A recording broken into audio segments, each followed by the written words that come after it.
국민의힘 인천시당이 연수구 갑 정승현 당협위원장을 시당위원장으로 선출했습니다. 더불어민주당은 8월 7일까지 인천시당 위원장을 새로 선출합니다. 경남 창원 수돗물에서 깔따구 유충이 나와 지역 주민들의 걱정을 키우고 있습니다. 인천시도 수돗물 유충 발생을 막기 위해 정수장 관리를 강화했습니다. 조용익 부천시장이 매주 월요일 오후 민원 상담에 직접 나서기로 했습니다. 민선 8기 부천시가 소통 시정을 강조하고 있습니다. 김병수 김포시장이 취임 이후 김포 11개 읍면동 지역을 찾아가 주민 의견을 직접 듣고 있습니다.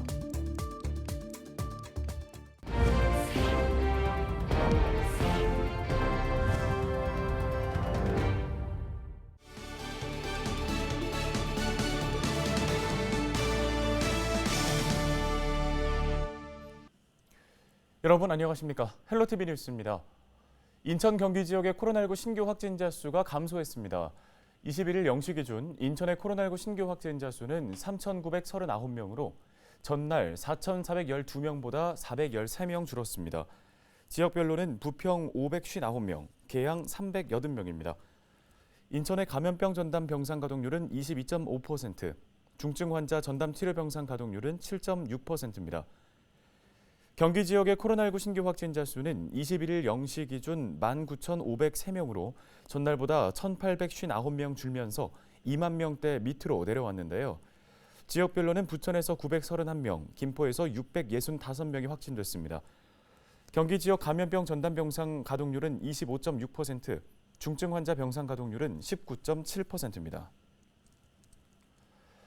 국민의힘과 더불어민주당 인천시당이 차기 시당위원장을 선출하기로 했습니다.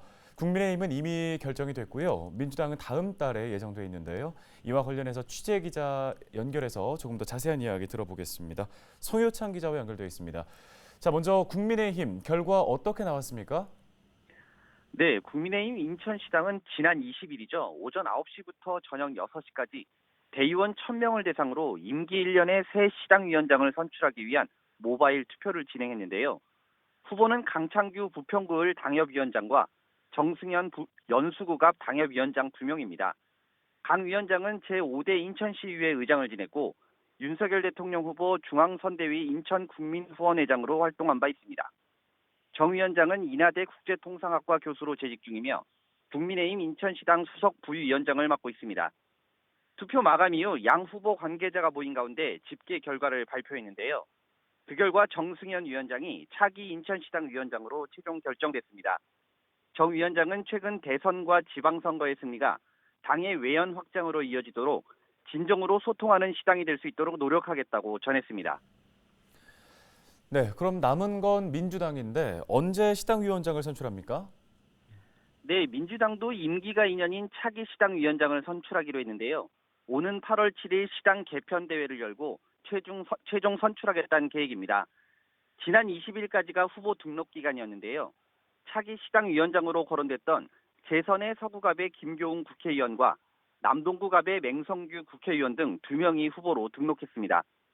민주당 측은 현재 2명의 후보가 등록했기 때문에 투표를 통해 차기 시당위원장을 선출할 계획입니다. 김 의원과 맹 의원 모두 20일 후보 등록과 함께 출마의 변을 내놨는데요. 김 의원은 오만과 불통, 무능의 정권에 맞서 차기 총선에서 반드시 인천의 승리를 만들어내겠다며 다음 세대를 위해 일할 수 있는 민주당을 만들겠다고 전했습니다. 맹 의원도 변화와 혁신을 위해서는 과감히 기득권을 내려놓아야 한다며 말에 대한 책임감, 말바꾸기 하지 않고 약속과 규칙을 지키겠다고 밝혔습니다. 8월 7일 치러지는 차기 시당위원장 투표는 권리당원 ARS와 온라인 투표 결과를 50%씩 합산하는 방식으로 치러질 예정입니다. 네, 그러면 이 시당위원장을 하려고 하는 이유는 어디에 있는 건가요? 네, 일단 우선 공천권입니다. 이미 지방선거가 끝나긴 했지만 통상 시나 도당 등 광역위원회 위원장에게 기초단체장과 의원 등에 대한 공천권이 있기 때문인데요. 민주당의 경우에는 총선까지 임기가 이어지기 때문에 다음 총선의 후보 결정에 큰 영향을 미칠 수 있습니다. 또 국민의힘의 경우 현재 시당위원장 자체가 국회의원이 아니기 때문에 이번 위원장 자리를 기회 삼아 다음 총선에서 후보로 나오려는 것으로 보입니다. 네, 알겠습니다. 소식 여기까지 듣겠습니다. 송효창 기자였습니다.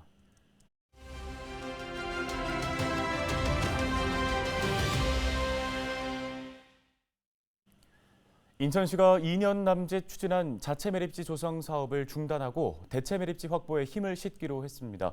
관련해서 지역 시민단체의 목소리 들어보는 시간 마련했는데요. 인천 녹색연합의 박주희 사무처장과 연결돼 있습니다. 자, 사무처장님, 먼저 대체 매립지 사업이 유정복 시장의 공약인데요. 어떤 입장이신지 들어보겠습니다. 자체 매립지는 인천시에서 발생한 쓰레기를 매립하는 매립지였고요. 지금 대체 매립지는 현재 인천 서구에 위치한 수도권 매립지처럼 인천뿐만 아니라 서울 경기 쓰레기를 묻는 매립지를 말합니다. 그동안 행정구역상 인천에 위치한 수도권 매립지에 이제 서울 경기 지역 쓰레기를 처리하는 것이 발생자 처리 원칙에 위배된다고 주장을 해왔었는데요. 지금 어느 지역의 매립지가 조성될지는 모르겠지만 그동안 인천시의 주장과 모순되는 입장이라고 봅니다. 네, 환경부의 대체 매립지 공모가 2차례나 무산된 바 있는데요. 대체 매립지 사업에 대해서 가능성이 없어 보인다는 지적도 있는데 어떻습니까? 네, 아무래도 그 지난 공모를 2차례나 했는데 무산된 걸 보면 아마 매립지를 하겠다고 나서는 지자체는 없을 겁니다. 그 인천 지역에서 오랫동안 논란이 됐던 거를 보았기 때문에 아마 쉽지 않을 텐데요. 아마 이득이 되는 무언가가 크게 있지 않으면 조성하는 데에 좀 무리가 있지 않을까라고 보입니다. 네, 이 쓰레기 매립지 문제에 대해서 앞으로 인천시가 어떤 방안을 마련해야 할까요? 네, 쓰레기 매립지 문제는 이제 선거 때마다 정치 쟁점화된 사안입니다. 그러니까 환경단체들은 이런 수도권 매립지 정치 쟁점화로 인해서 근본적인 쓰레기 저감, 처리 정책은 등한시되고 있다라는 지적을 계속해 왔는데요. 지금 당장 수도권 매립지가 종료되고 다른 곳에 대체 매립지가 만들어진다 하더라도 인천 지역의 쓰레기는 계속 발생할 것이고 어딘가에서 처리할 수밖에 없는 구조입니다. 그 쓰레기 발생량이 계속 늘어나면 지금 지역사회 갈등은 지속될 것이고 그렇기 때문에 저감과 처리 정책이 중요한 이유이기도 합니다. 실제로 3, 4년 뒤에는 건설 폐기물, 생활 폐기물 직매립 금지가 시행이 됩니다. 그러니까 인천시는 이를 어떻게 실현할 수 있을지 방안을 마련해야 되는데요. 그리고 또 땅덩어리가 좁은 국내 상황상 매립은 이제 한계가 있을 수밖에 없기 때문에 생활 쓰레기 같은 경우 소각을 기본으로 하고 건설 폐기물은 재활용률을 높여야 합니다. 인천에서는 소각장 확충을 어떻게 할 것인지, 건설 폐기물 재활용률을 어떻게 높일 것인지에 대한 계획을 좀 수립해야 되고요. 근본적으로는 쓰레기 발생량을 어떻게 줄일 수 있을 것인지 이거에 대한 계획이 우선돼야 된다고 보고 있습니다. 네, 알겠습니다. 말씀 여기까지 듣겠습니다. 인천 녹색연합 박주희 사무처장이었습니다.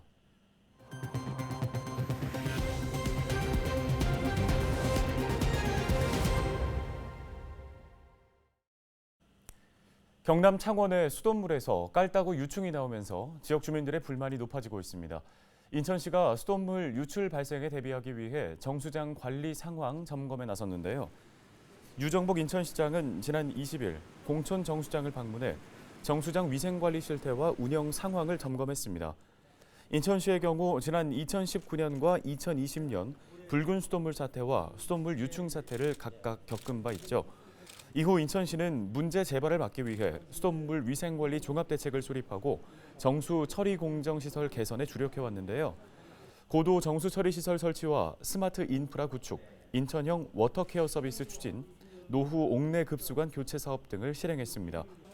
특히 수돗물 유충을 막기 위해 정수장과 배수지에 316억 원을 투입해 개선 사업을 실시했는데요.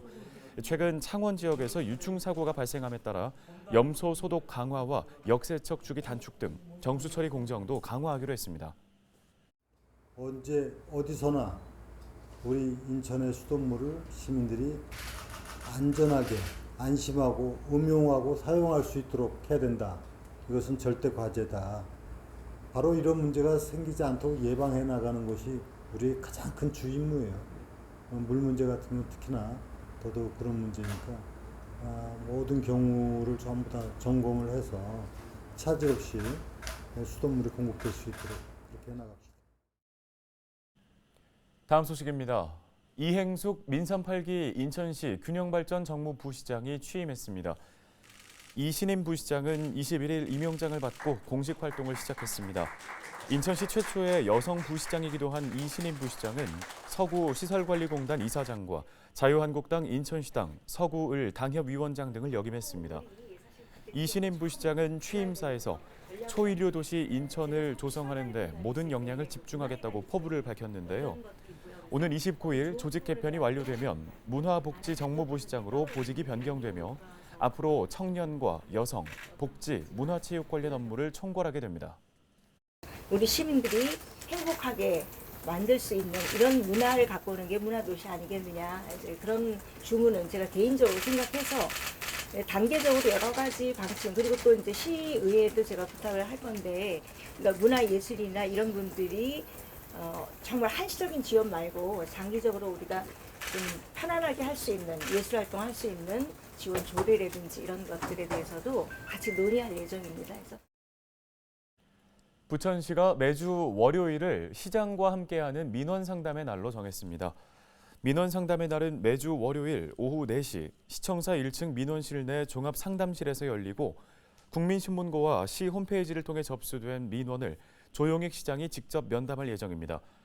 지난 18일 처음 열린 민원상담의 날에는 모두 8명의 시민이 찾아와 장애인 지원과 전통시장 상권 활성화 등 관련 고충을 털어놨습니다. 김병수 김포시장이 다음 주까지 읍면동 취임 인사를 이어갑니다. 김 시장은 지난 18일 풍무동과 구례동, 마산동을 시작으로 이번 주 11개 읍면동 지역을 찾아 주민 대표들과 지역 현안을 논의합니다. 또 다음 주에도 일정을 이어가 25일은 장기동에서 주민 대표들과 만나고 28일 장기본동과 하성면을 끝으로 취임 인사 일정을 마칠 예정입니다. 매년 한반도를 찾는 태풍, 강한 바람과 폭우를 동반하면서 큰 피해를 입힙니다. 올해도 각 지역마다 호우와 태풍에 대한 대비가 한창인데요. 하지만 초속 몇 미터라고 하면 정확하게 어느 정도의 위력인지는 가늠하기가 힘들죠. 취재기자가 안전체험관을 방문해 태풍의 위력을 직접 체험하고 왔습니다. 송효창 기자입니다. 지난 2002년 8월 한반도를 강타한 태풍 루사. 당시 기상 관측 이후 하루 동안 가장 많은 비가 내렸습니다. 여기에 초속 33m가 넘는 강풍으로 피해가 속출했습니다. 태풍 루사로 인해 전국적으로 발생한 재산 피해만도 5조 1천억 원. 역대 태풍 중 가장 많은 피해를 냈습니다. 이처럼 매년 태풍으로 인해 많은 피해가 발생하고 있습니다. 그렇다면 태풍으로 인해 부는 바람의 세기는 어느 정도일까? 직접 체험해봤습니다. 지름이 약 1.5m 정도 되는 대형 강풍기 2대가 돌기 시작하면서 초속 20m의 바람을 만들어냅니다. 옷이 바람에 크게 휘날리고 우산 사용도 힘들었습니다. 초속 25m의 태풍급 바람입니다. 지금 제 보시는 것처럼 우산은 이미 무용지물이고 몸조차 가누기 힘든 상황입니다. 강풍기의 세기를 초속 29m와 33m로 각각 높였습니다. 안전봉을 잡고 조금씩 발을 떼니 천장에 설치된 스프링클러에서 나오는 물줄기가 장대비처럼 온몸을 때렸고 앞을 제대로 보기 힘들었습니다. 특히 태풍 루사와 비슷한 초속 33m에는 제대로 서 있을 수조차 없었으며 거센 비바람에 걸을 수 없었고 안경과 마스크는 금방이라도 벗겨질 것 같았습니다. 여기 태풍 체험관은 일반인들이 많이 느낄 수 없기 때문에 이렇게 최대한 비슷한 조건에서 체험을 통해서 이 국민들이 현장 대처 능력을 키우고 안전 의식을 높이기 위해서 이렇게 태풍 체험관이 만들게 되었습니다. 통상 최대 초속이 17m 이상이면 태풍으로 보고 있습니다. 특히 20m 이상부터는 걷기 힘들고 30m에 가까울수록 나무가 뿌리채 뽑히고 주택이 붕괴될 가능성도 있습니다. 만약 그 이상일 경우에는 더 큰 피해가 우려되고 있습니다. 태풍이나 집중호우가 발생할 경우 가능하면 외출하지 않고 안전한 곳에서 강한 비바람을 막아내는 게 가장 중요합니다. 헬로티비 뉴스 송유창입니다. 헬로티비 뉴스 저희가 오늘 준비한 소식 여기까지입니다. 고맙습니다.